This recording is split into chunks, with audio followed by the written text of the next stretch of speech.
Donc, ce qui s'est passé au niveau du refoulement arrivé à la frontière du Sahara occidental, c'est-à-dire qu'on était parti en taxi. Les forces de sécurité marocaines savaient très bien qu'on partait puisqu'on a été suivis 24 heures sur 24 et elles nous suivaient à ce moment-là. Donc on était avec Hassana Dui dans un taxi, mais arrivé donc 1 heure après Tantan environ, on est arrêté à un contrôle de sécurité. Les gendarmes, donc c'était la gendarmerie royale, demandent les papiers de tout le monde. Ça dure un petit peu, on voit qu'il y a d'autres personnes qui arrivent, mais elles qui sont en civil, qui ne sont pas en uniforme de la gendarmerie royale, et ils demandent plein de papiers aux chauffeurs de taxi, ils le font descendre, ils le font monter, ils le font descendre, ils le font monter.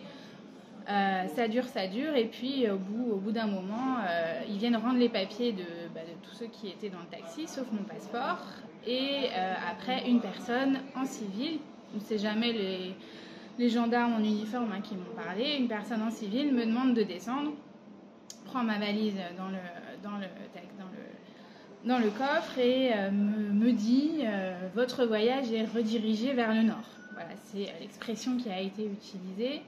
Et donc je demande pourquoi. Je demande pourquoi, j'ai juste pas de réponse.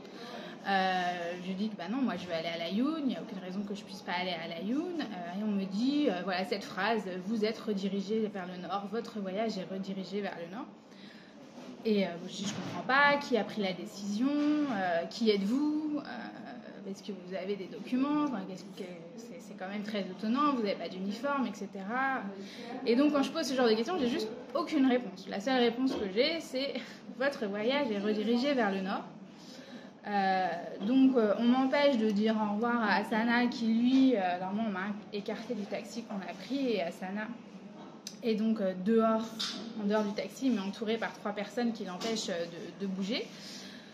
Donc on peut pas se parler. Et donc là, on me demande de traverser la route et de prendre un taxi qui est de l'autre côté pour aller dans l'autre direction. Et encore une fois, voilà, on prend ma valise, on la met dans le coffre et on me dit rien en fait. Vraiment, j'ai aucune explication. Je posais plusieurs questions. J'ai dit que j'étais pas d'accord. Je demande où je vais. Il me dit Agadir. J'ai dit non, moi je reviens de Tantan, donc je vais retourner à Tantan. J'ai pas prévu d'aller à Agadir. Je connais personne à Agadir, etc.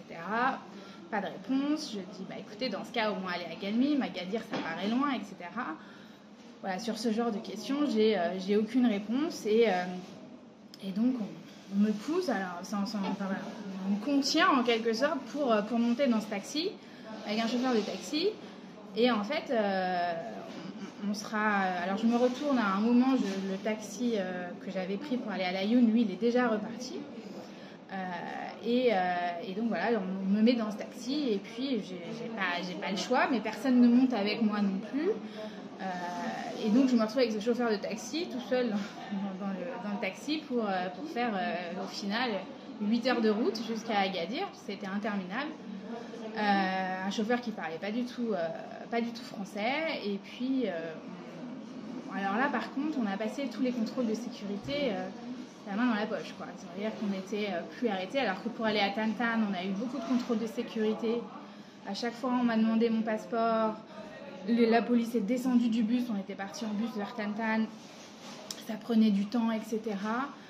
Là, le chauffeur, il appelait, moi je ne comprenais pas tout à fait ce qu'il disait, juste police, Francia et Agadir. Et donc on passait les contrôles de sécurité sans aucun problème jusqu'à Agadir. Agadir, il devait me déposer là où moi je voulais, donc j'ai demandé à aller à la gare routière. Et en fait, à la gare routière, je devais attendre Hassana Abba qui lui revenait de Tantan. Donc j'ai attendu à un moment, il y avait 4-5 personnes qui me surveillaient sans arrêt. Comme la circulation était difficile, j'ai attendu bien 1 heure, 1 heure et demie. Et en fait, au moment où Hassana est arrivée, on va pour prendre un taxi. Et là, il y a 4 personnes ou 5 qui sortent de tous les coins, qui se jettent sur Hassana, qui le prennent à l'écart. Et qui lui demandent ses papiers d'identité parce que en fait il s'avérait qu'ils n'avaient pas été informés que je serais avec quelqu'un, et donc ils vont aussi vérifier son identité et après c'est un peu il y a eu une petite montée de tension Et ces personnes, toujours en civil, bien évidemment, savaient parfaitement qui j'étais, m'appelaient par mon prénom. Et puis finalement, on a pris un taxi pour aller à l'hôtel. Donc en fait, c'est pas une expulsion comme si on m'avait ramené à l'aéroport et forcé à prendre un avion. C'est vraiment un refoulement du territoire du Sahara occidental. Et donc, c'est vraiment très symbolique du fait qu'on ne veut pas que des avocats, puis avant moi des journalistes, des défenseurs des droits de l'homme, rentrent au Sahara occidental et apprennent ce qui s'y passe.